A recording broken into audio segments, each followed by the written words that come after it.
Kelakuan bejat pria yang rampok mahasiswi, lecehkan korban dengan paksa lepas busana.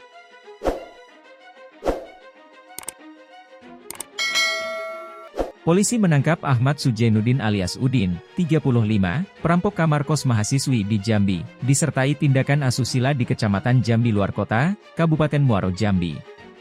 Pelaku merekam aksi tidak senonoh yang dilakukan, sembari mengancam korban.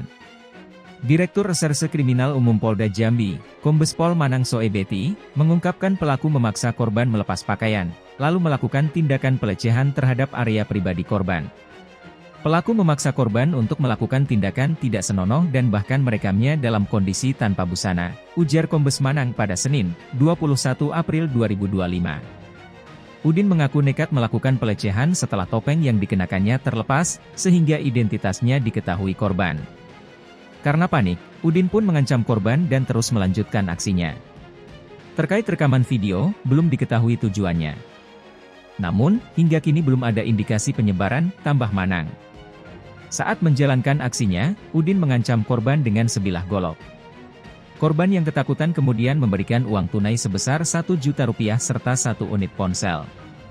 Sebelumnya, perampok sadis beraksi di sebuah kos mahasiswi dan melakukan pelecehan terhadap korban di Desa Pijoan, Kecamatan Jambi Luar Kota, Kabupaten Muaro Jambi.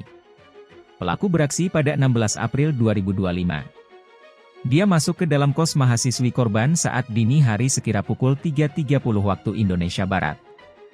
Ahmad Sujainuddin alias Udin ditangkap saat hendak kabur menggunakan mobil travel menuju arah Lampung.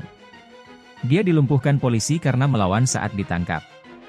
Kombes Pol Manang Soebeti mengungkap tersangka melakukan perampokan dengan memaksa masuk ke dalam kos korban yang merupakan 2 mahasiswi sebuah kampus di Jambi. Saat itu pelaku melakukan pengancaman untuk memberikan sejumlah uang dan barang berharga, ungkap Manang, Senin 21 April. Pelaku melakukan pengancaman menggunakan senjata tajam, selain melakukan pencurian dan kekerasan pelaku melecehkan kedua korban. Ada pelecehan yang dilakukan kepada korban termasuk melakukan perekaman. Dipaksa oleh tersangka ini, ujar Manang. Dia menyebut, setelah melakukan perbuatan tersebut, pelaku mengajak salah satu korban pergi dengan mengancam. Setelah itu korban dipulangkan dengan sepeda motor korban. Setelah mendapatkan laporan, tidak butuh waktu lama tak sampai 24 jam kami bisa mendeteksi yang hendak melarikan diri ke Lampung, sebut Manang. Selain menangkap pelaku, polisi juga menyita 2 unit handphone Android hasil perampokan dan 1 buah sarung berwarna merah.